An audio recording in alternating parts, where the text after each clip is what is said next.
पिछले साल फरवरी 2020 में हमने क्या देखा कि कुछ प्रदर्शनकारियों ने दिल्ली में प्रदर्शन किया है ना, उस दौरान दंगे भी हुए।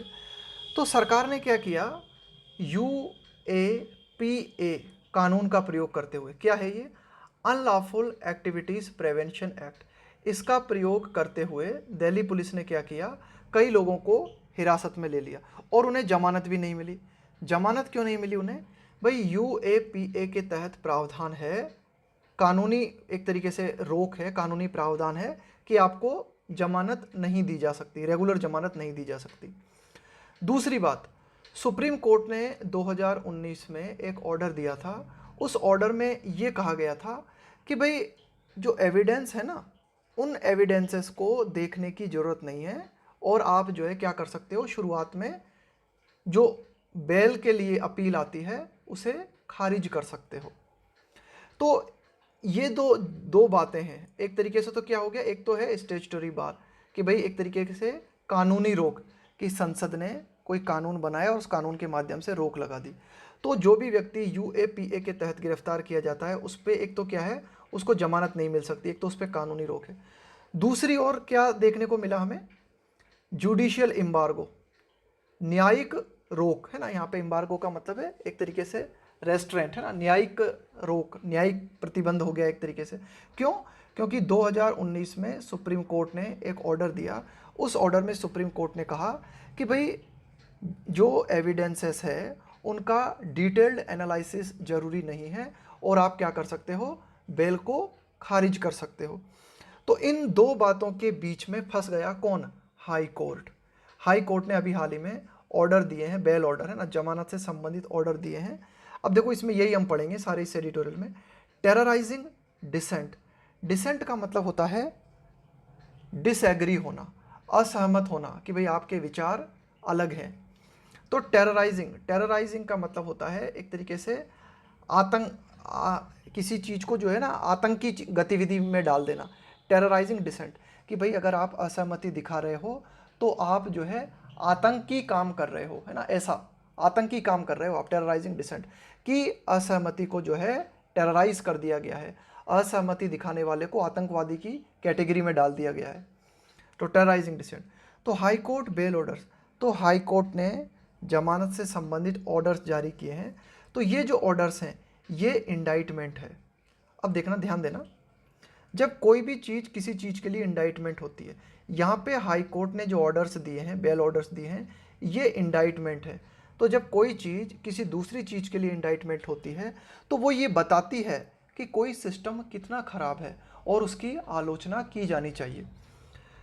Are an indictment of attempt to portray Delhi protest, है ना। तो देखो क्या किया जा रहा है, एक प्रयास किया जा रहा है ना। टू पोर्ट्रे का मतलब होता है चित्रित करना Delhi protest as terrorist act, यानी कि सरकार की तरफ से एक तरीके से प्रयास किया जा रहा है। क्या प्रयास किया जा रहा है सरकार की तरफ से, कि दिल्ली में जो विरोध प्रदर्शन हुए उनको आतंकवादी एक्ट के रूप में चित्रित किया जा रहा है ना। तो ये जो पूरी की पूरा काम हो रहा है ये कितना खराब है, ये हमें पता चलता है हाई कोर्ट के बेल ऑर्डर्स से। ये एडिटोरियल कहना चाह रहा है, high court bail orders are an indictment. तो मैंने बताया आपको, जब कोई चीज़ किसी चीज़ के लिए इंडाइटमेंट होती है तो वो चीज़ बताती है कि कोई सिस्टम कितना ख़राब है। तो हमारे सिस्टम में हमने क्या देखा अभी हाल ही में, कि सरकार के द्वारा अटेम्प्ट किया गया, प्रयास किया गया कि दिल्ली में जो प्रोटेस्ट हुआ उसको इस रूप में दिखाने की कोशिश की गई कि भाई यह एक आतंकवादी गतिविधियां थी, है ना, इस रूप में दिखाने की कोशिश की गई। आगे देखते हैं, कॉट बिटवीन, कॉट बिटवीन का मतलब है पकड़े जाना, है ना, दो परिस्थितियों के बीच में फंस जाना। तो कौन कौन सी दो परिस्थितियां हैं, a statutory bar on grant of regular bail. भाई एक तो क्या है, कानूनी रोक है, संसद में कोई कानून बना दिया जाता है और उसके माध्यम से किसी चीज़ पे रोक लगा दी जाती है ना। तो एक तो क्या है, कानूनी रोक है रेगुलर बेल पे। एंड अ जुडिशियल एम्बार्गो, और एक न्यायिक रोक है ना, न्यायिक रोक है। वही मैंने आपको बताया ना, 2019 में सुप्रीम कोर्ट का एक फैसला आया था, उस फैसले में सुप्रीम कोर्ट की तरफ से कुछ ऑर्डर आए थे, है ना। उन ऑर्डर्स में ये बात कही गई थी कि भाई बेल के दौरान, अगर बेल के दौरान आप जो है, जो भी आपके पास सबूत हैं उनका विस्तृत एनालिसिस करने की ज़रूरत नहीं है और आप जो है बेल को मना कर सकते हो। तो ये दो बातें आ गई।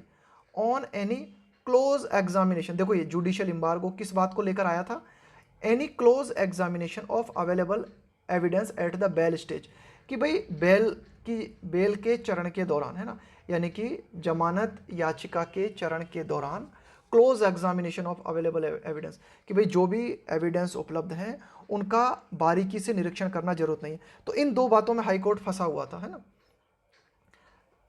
Those arrested under the country's main anti terror law, those arrested, है ना, तो इन दो बातों के बीच में फंस गए। कौन फंस गए? दोज अरेस्टेड, वे लोग जो कि गिरफ्तार किए गए थे, किसके तहत? Under the country's main anti terror law, है ना, मैंने बताया आपको UAPA जो है ना, इसको कहा गया है कि देश का मेन एंटी टेरर लॉ, है ना, आतंक निरोधी, आतंक का निरोध करने वाला कानून।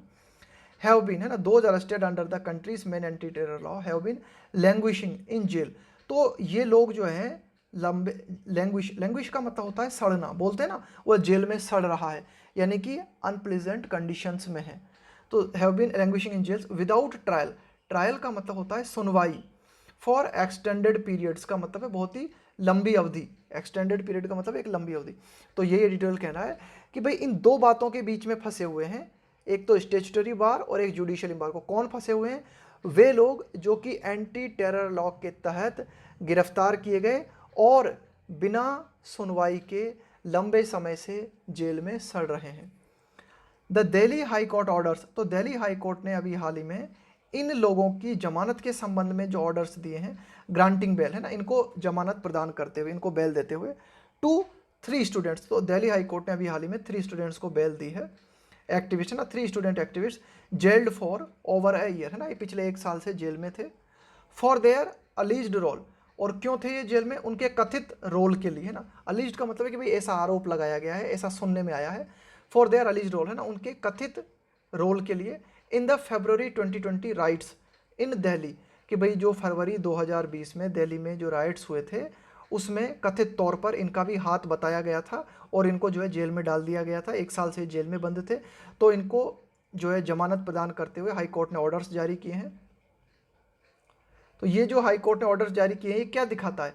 Represent a clear headed effort, a clear headed effort का मतलब है एकदम बिल्कुल सही दिशा में प्रयास, to get around, get around का मतलब होता है ओवरकम, है ना, काबू पाना किसी चीज़ पर नियंत्रित करना, सच इम्पेडिमेंट्स, है ना, सच इम्पेडिमेंट्स का मतलब है बाधाएं। तो एक तरीके से जो कई लोग हैं उनको जो बाधाएं आती हैं जमानत मिलने में, उन बाधाओं पर काबू करने का प्रयास एक तरीके से दिल्ली हाई कोर्ट ने किया है इन 3 व्यक्तियों को जमानत प्रदान करते हुए। Sound in legal reasoning, sound का मतलब है हाँ भाई बात में तो दम प्रतीत होता है, उसको बोलते हैं साउंड, हाँ यार दम है इस बात में।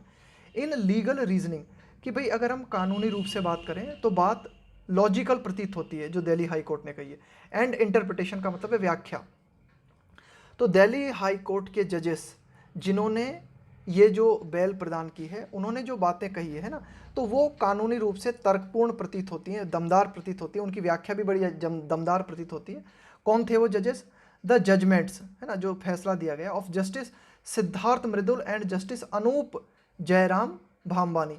तो ये 2 जस्टिस थे, एक तो थे जस्टिस अनूप और दूसरे थे जस्टिस सिद्धार्थ। इन्होंने जो जजमेंट्स दिए, तो क्या कहा इन्होंने जजमेंट्स में अपने में? Have made a salient distinction, इन्होंने बहुत ही इंपॉर्टेंट भेद किया है। डिस्टिंक्शन का मतलब है भेद करना, अंतर करना। हैव मेड, सैलिएंट का मतलब बहुत ही प्रोमिनेंट, बहुत ही महत्वपूर्ण अंतर इन्होंने किया है किन चीज़ों में? Between those accused of offences against the countries integrity and security on the one hand. On the one hand का मतलब एक तरफ, कि भाई वे लोग जो कि आरोपी हैं, अक्यूज के साथ में और प्रीपोजिशन आता है, वे लोग जो कि आरोपी हैं जिन्होंने अपराध किया है, ऑफेंस का मतलब अपराध, against the countries integrity, integrity का मतलब है अखंडता, एंड सिक्योरिटी, कि भाई एक तरफ तो वे लोग आते हैं जिन्होंने देश की अखंडता और सुरक्षा के खिलाफ अपराध किया है ना, उस अपराध के वे आरोपी हैं।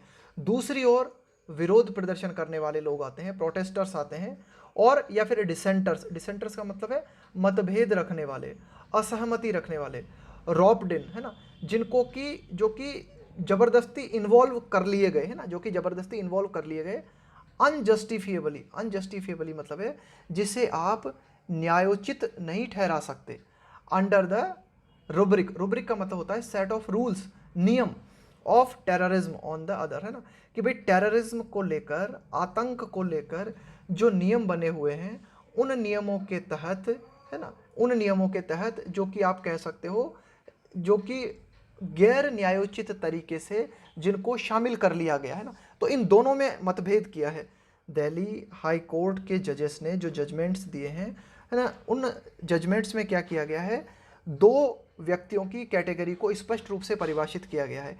एक व्यक्ति की कैटेगरी में वे लोग आते हैं जिन्होंने देश की अखंडता और सुरक्षा के खिलाफ अपराध किया हो, और दूसरी कैटेगरी में विरोध प्रदर्शन करने वाले लोग आते हैं जिनको कि इन्वॉल्व कर लिया गया। रोप इन का मतलब है इन्वॉल्व कर लेना, शामिल कर लेना, जिनको कि अनजस्टिफिएबल, जिसको आप न्यायोचित नहीं ठहरा सकते, है ना, टेररिज्म के तहत जो नियम बने हुए हैं, जो रब्रिक बने हुए हैं, उनके तहत उनको गिरफ्तार कर लिया गया। इन दोनों व्यक्तियों की कैटेगरी में जो है दिल्ली के जजेस ने अंतर किया। The unlawful activities prevention act, यही है हमारा UAPA।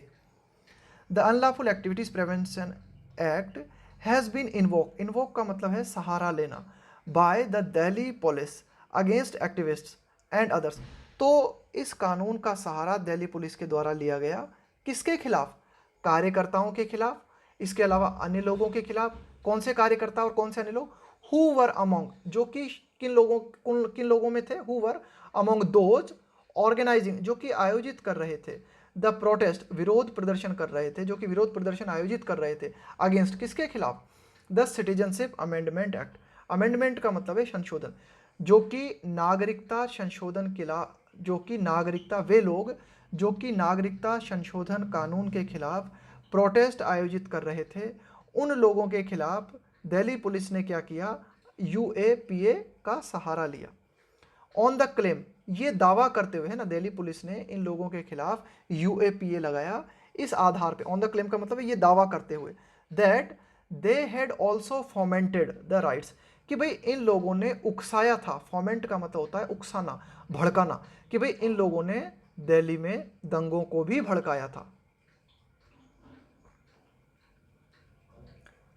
अंडर सेक्शन 43D5, कि भाई जो सेक्शन 43D5 है, देयर इज अ लीगल बार, इस सेक्शन 43D5 के तहत कानूनी रोक है, किस चीज पर, ऑन ग्रांटिंग बेल, जमानत देने पर, if the court is of the opinion, अगर कोर्ट को ऐसा लगता है, अगर कोर्ट का ऐसा विचार है, court is of the opinion that there are reasonable grounds, कि भाई वाजिब आधार हैं, रीजनेबल ग्राउंड्स का मतलब है वाजिब आधार हैं, ये विश्वास करने के, that the accusation against, accusation का मतलब है आरोप, कि जो आरोप लगाए गए हैं किसके खिलाफ, उन लोगों के खिलाफ, दोज हेल्ड, जो कि पकड़े गए हैं, है ना, is prima facie true. Prima facie का मतलब है प्रथम दृष्टतया।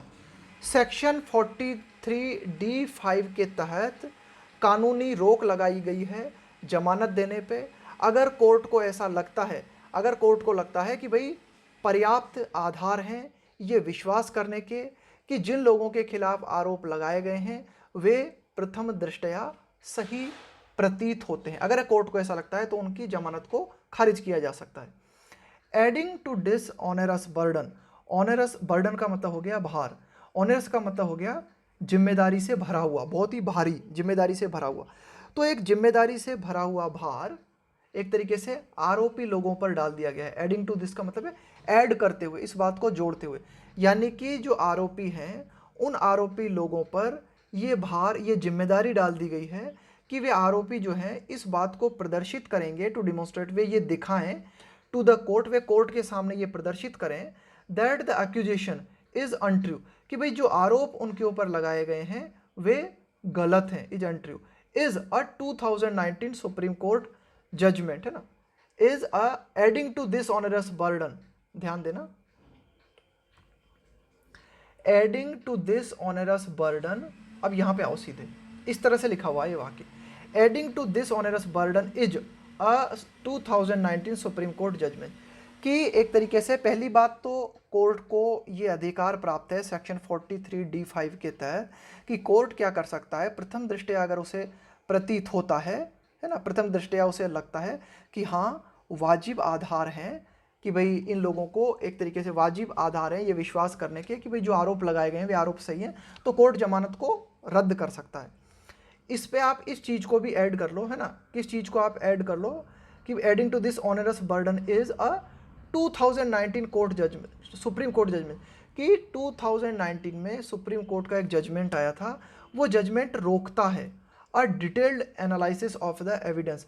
वह जजमेंट ये कहता है कि भाई जो भी एविडेंस है उनका विस्तृत रूप से विश्लेषण करने की जरूरत नहीं है बेल देने के दौरान, एट द बेल स्टेज का मतलब है बेल देने के दौरान, and at the bail stage and rules that, and rules, और रूल का मतलब है ये फैसला देता है, और सुप्रीम कोर्ट का जजमेंट जो है ये फैसला देता है that bail can be denied, कि बेल को इनकार किया जा सकता है on the broad probabilities.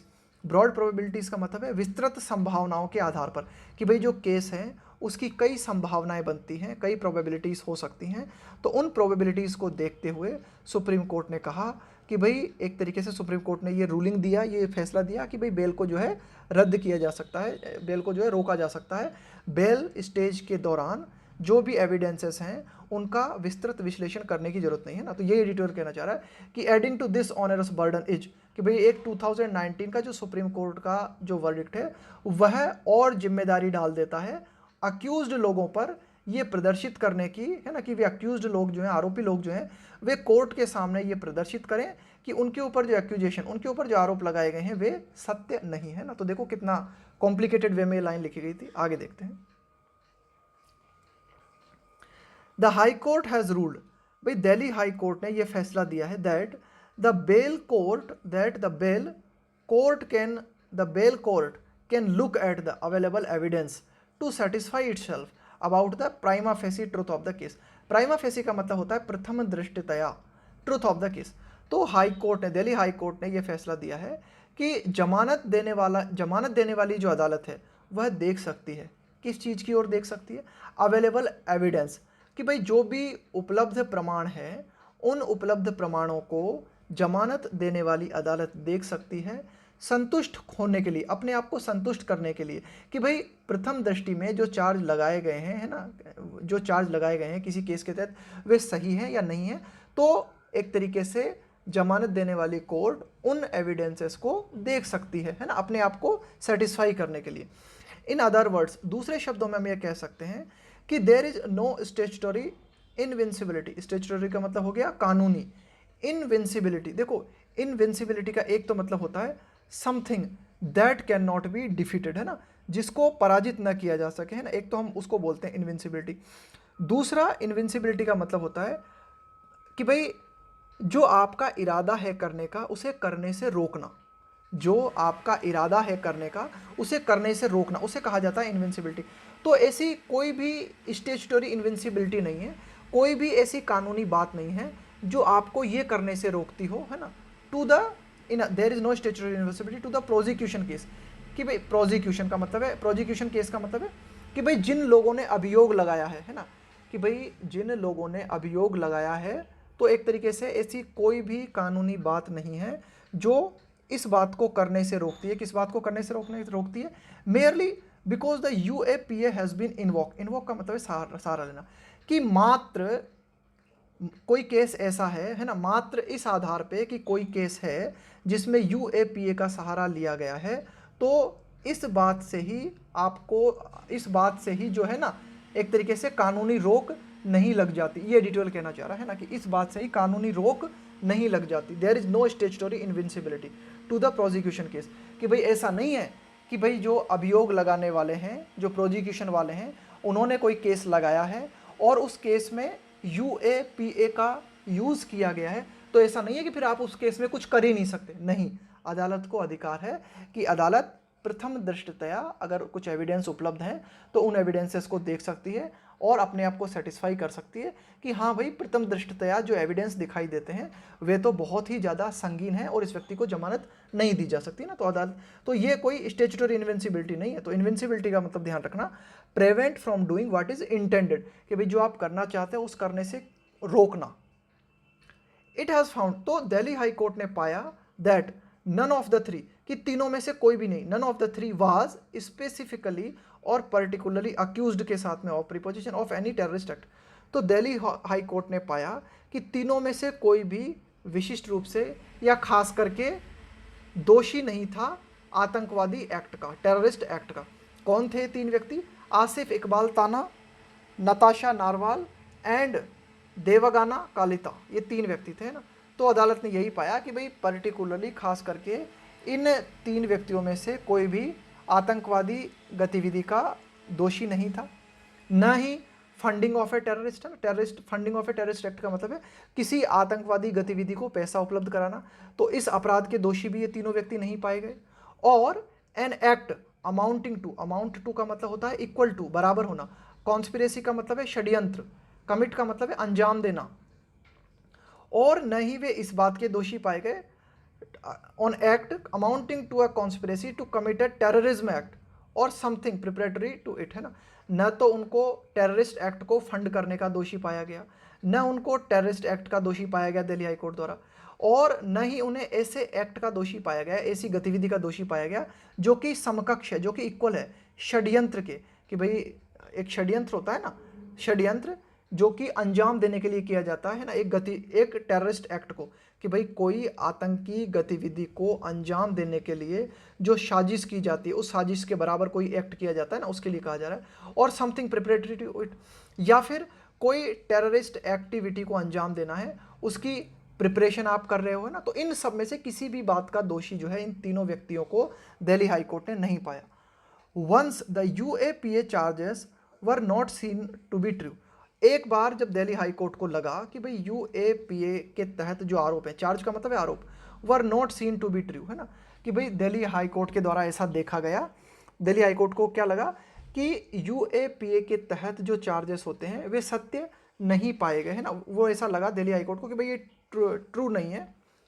It was open to the court, तो अब यह बात अदालत के लिए खुली थी to admit them to regular bail, कि भाई दिल्ली हाई कोर्ट उनको जो है रेगुलर बेल दे। कब तक? Until conclusion of the trial, trial का मतलब है सुनवाई, कि भाई जब तक इस पूरी की पूरा ये जो केस है, ये पूरा की पूरा जो केस है, इसकी सुनवाई का निष्कर्ष जब तक नहीं आ जाता, है ना, इसका नतीजा जब तक नहीं आ जाता, तब तक जो है दिल्ली हाई कोर्ट जो है इनको रेगुलर बेल प्रदान करे। भाई दिल्ली हाई कोर्ट को ये क्लियर हो गया ये बात, जब दिल्ली हाई कोर्ट ने प्रथम दृष्टया देखा कि भाई UAPA के तहत जो चार्जेस हैं वो इन व्यक्तियों पे नहीं बनते, तो दिल्ली हाई कोर्ट को लगा कि भाई इनको जमानत दी जा सकती है। फर्दर, और फर्दर का मतलब है इन एडिशन टू, इसके अतिरिक्त हम इन चीज़ों को भी ऐड कर सकते हैं। विद 740 विटनेसेस साइटेड, कि भाई ये जो पूरा की पूरा केस है ना, इसमें 740 जो गवाह हैं उनका हवाला दिया गया, यानी कि 740 गवाह हैं इस केस में। देयर इज नो स्कोप, है ना, कोई गुंजाइश नजर नहीं आती for early conclusion of the trial, कि भाई ये जो पूरी की पूरी सुनवाई चल रही है, इस सुनवाई का जल्दी कोई नतीजा निकलेगा, इसकी कोई गुंजाइश नजर नहीं आती। क्यों? क्योंकि 740 तो विटनेस हैं। Rights are matters concerning public order, कि भाई जो दंगे होते हैं ना, ये दंगे किस बात से संबंधित हैं? आर मैटर्स ऑफ कंसर्निंग, है ना, किस बात से संबंधित है? कंसर्न मतलब संबंधित होना। पब्लिक ऑर्डर, कि भाई पब्लिक ऑर्डर, कि भाई जो पब्लिक व्यवस्था है, एक तरीके से जो कानूनी व्यवस्था होती है ना, एक तरीके से, है ना, तो उससे जुड़े हुए हैं rights. And not the security of the state, कि भाई जो राइट्स है ना, ये किसी भी राज्य की सिक्योरिटी, सुरक्षा से नहीं जुड़े हुए, है ना। कि भाई एक तरीके से सिक्योरिटी से जुड़ा हुआ मैटर कब होता है? कि भाई ये मानो कि स्टेट के ऊपर कहीं बाहर से हमला हो गया। अब ये राइट्स हैं, ये क्या है कि भाई ये राइट्स जो होते हैं, दंगे जो होते हैं, ये दंगे क्या है? किसी स्टेट के भीतर या किसी देश के भीतर होते हैं और किसी बात को लेकर होते हैं ना। तो यही एडिटोरियल कहना चाह रहा है कि भाई राइट्स के माध्यम से क्या होता है कि जो हमारी लॉ, एक तरीके से लॉ एंड ऑर्डर है, उसमें डिस्टर्बेंस क्रिएट होता है ना। एक तरीके से पब्लिक ऑर्डर जो है उसमें डिस्टर्बेंस क्रिएट होता है। तो ये चीज़ जो है पब्लिक ऑर्डर से जुड़ी हुई है, राइट्स, न कि सिक्योरिटी से। द कोर्ट्स ऑब्जर्वेशन, भाई कोर्ट ने ये ऑब्जर्व किया, कोर्ट ने ये निरीक्षण किया दैट द स्टेट, भाई कोर्ट का जो ऑब्जर्वेशन है, has courts observation that the state, court ने क्या ऑब्जर्व किया कि भाई जो राज्य है ना, उसने क्या किया है, इन इट्स एंग्जाइटी, तनाव में होने के कारण, टू सप्रेस, सप्रेस का मतलब है दबाना, डिसेंट का मतलब है असहमति, कि भाई राज्य ने क्या किया, है ना। देखो ये जो राज्य शब्द है ना, स्टेट, ये हम राज्य के लिए भी प्रयोग करते हैं और देश के लिए भी प्रयोग करते हैं, दोनों के लिए हम इसका प्रयोग करते हैं, स्टेट। तो कोर्ट ने ये ऑब्जर्व किया, ये निरीक्षण किया कि राज्य ने एक तरीके से तनाव में होने के कारण, चिंता में होने के कारण, किस बात को लेकर चिंता में था, किस बात को लेकर तनाव में था स्टेट, वह असहमति को दबाना चाहता था। जो भी राज्य के खिलाफ असहमति के सुर उठाते हैं उन्हें दबाना चाहता था। तो इस जल्दबाजी में स्टेट ने क्या किया, द कोर्ट्स ऑब्जर्वेशन, इस जल्दबाजी में स्टेट ने क्या किया, हैज़ ब्लर्ड, ब्लर का मतलब है धुंधली कर देना या मिटा देना, है ना, the line between the constitutionally guaranteed rights to protest. भाई कॉन्स्टिट्यूशनली गारंटेड राइट कि भाई कुछ अधिकार हैं जिनकी गारंटी हमें संविधान के द्वारा दी गई है कि हम विरोध प्रदर्शन करते हैं, कर सकते हैं, एक तो अधिकार ये है हमारा, एंड दूसरी बात क्या है, टेररिस्ट एक्टिविटी, और दूसरी है आतंकवादी गतिविधि। तो ये जो दो बात है, इन दो बातों के बीच की जो रेखा है, उस रेखा को राज्य ने अपनी एंग्जाइटी के चलते ब्लर कर दिया, है ना, उसको धुंधला कर दिया, मिटा दिया। दोनों को एक ही काउंट कर लिया राज्य ने, दोनों को एक ही बात मान लिया। ये जो है कोर्ट ने ऑब्जर्व किया, दिल्ली हाई कोर्ट ने इस बात को ऑब्जर्व किया कि राज्य ने जो लोग विरोध करते हैं, जो लोग असहमत हैं, उनको दबाने के चलते राज्य जो था तनाव में था, और इस तनाव के चलते, इस एंग्जाइटी के चलते राज्य ने क्या किया, उस रेखा को ही मिटा डाला। कौन सी रेखा, जो विभाजन करती है, किन चीज़ों का विभाजन, कि भाई ये रेखा विभाजन करती है उन लोगों का जो कि प्रोटेस्ट करने वाले हैं, और दूसरे वे लोग जो कि आतंकी गतिविधि में आते हैं ना। तो भाई प्रोटेस्ट करने का तो आपको अधिकार है ना, संविधान ने आपको गारंटी दी है प्रोटेस्ट करने की, है ना। तो ये एडिटोरियल कहना चाह रहा है कि भाई ये दो बातें हैं और इनके बीच एक पतली रेखा है, उस रेखा का सम्मान किया जाना चाहिए। तो ये जो कोर्ट्स का ऑब्जर्वेशन है, इज अ स्टर्न इंडाइटमेंट, तो कोर्ट का जो ऑब्जर्वेशन है यह एक बहुत ही कठोर, यहाँ पे स्टर्न का मतलब है कठोर, इंडाइटमेंट ऑफ द एस्टेब्लिशमेंट, है ना। इंडाइटमेंट का मतलब बताया मैंने आपको, जब कोई भी चीज़, किसी चीज़ के लिए इंडाइटमेंट होती है तो वो चीज़ बताती है कि हमारा जो सिस्टम है वह कितना दोषपूर्ण है, उसमें कितनी खामियां हैं जिसकी की निंदा करनी जानी चाहिए। तो दिल्ली हाई कोर्ट का जो एक तरीके से ऑर्डर है वह एक स्टर्न इंडाइटमेंट है इस्टेब्लिशमेंट के लिए, या इस्टेब्लिशमेंट आया है सरकार के लिए कि भाई जो हमारा सरकारी सिस्टम है वह कितना खराब है ना, जिसके तहत आप जो है बस यूएपीए लगाया और किसी को भी जेल में डाल दिया। The Delhi police has gone to the supreme court. अब इस फैसले के खिलाफ दिल्ली पुलिस जो है वह सुप्रीम कोर्ट गई है, ऑन अपील, देना on appeal against the verdict का मतलब है फैसला, कि दिल्ली पुलिस ने क्या किया है, दिल्ली हाई कोर्ट के फैसले के खिलाफ सुप्रीम कोर्ट में अपील की है, पॉसिबली इन द फियर, और ये अपील इसलिए की है, शायद, है ना, पॉसिबली मतलब संभवतः ये अपील इसलिए की गई है, इन द फियर, इस डर के चलते ये अपील की गई है, दैट द रूलिंग में फॉइल, कि भाई दिल्ली हाई कोर्ट का जो फैसला आया है ना, रूलिंग का मतलब है फैसला, में फॉइल, वह बिगाड़ सकता है किस चीज़ को, दिल्ली हाई कोर्ट के डिज़ाइन को, टू पेंट प्रोटेस्टर, पेंट का मतलब है यहाँ पे चित्रित करना, कि भाई दिल्ली हाई कोर्ट ने पूरा की पूरा सिस्टम तैयार किया है, पूरा की पूरा डिज़ाइन बनाया है इन विरोधियों को आतंकी के रूप में चित्रित करने का। तो ये जो पूरा एक तरीके से सिस्टम जो दिल्ली पुलिस ने तैयार किया है ना, वो पूरा की पूरा खराब हो सकता है ना। इस डर के चलते दिल्ली दिल्ली पुलिस जो है वह सुप्रीम कोर्ट चली गई है। If the high court's approach to grant of bail is upheld, upheld का मतलब है बरकरार रखना, कायम रखना, कि भाई दिल्ली हाई कोर्ट ने जो अप्रोच अपनाई है, जो दृष्टिकोण अपनाया है जमानत देने को लेकर, अगर उसे सुप्रीम कोर्ट के द्वारा बरकरार रखा जाता है तो इट वुड हेल्प, तो इससे मदद मिलेगी। किस चीज़ में मदद मिलेगी, secure the liberty of other dissenters, इसके माध्यम से, है ना, लिबर्टी का मतलब है स्वतंत्रता, कि भाई जो असहमति रखने वाले लोग हैं उनकी स्वतंत्रता को कायम करने में मदद मिलेगी अगर supreme court Delhi high court के फैसले को बरकरार रखता है ना। The secure the liberty of other dissenters held, जो कि पकड़े गए हैं, कि भाई जो मतभेद रखने वाले व्यक्ति जिनको कि होल्ड किया गया है, जिनको कि पकड़ा गया है under the UAPA elsewhere without sufficient basis, कि बिना पर्याप्त आधार के, कि विदाउट सफिशिएंट बेसिस, कि बिना पर्याप्त आधार के यूएपीए का प्रयोग करते हुए अन्य किन्हीं जगहों पर जो मतभेद करने वाले लोग गिरफ्तार किए गए हैं उनकी स्वतंत्रता को बचाने में हमें मदद मिलेगी अगर दिल्ली हाई कोर्ट के फैसले को सुप्रीम कोर्ट के द्वारा भी बरकरार रखा जाता है।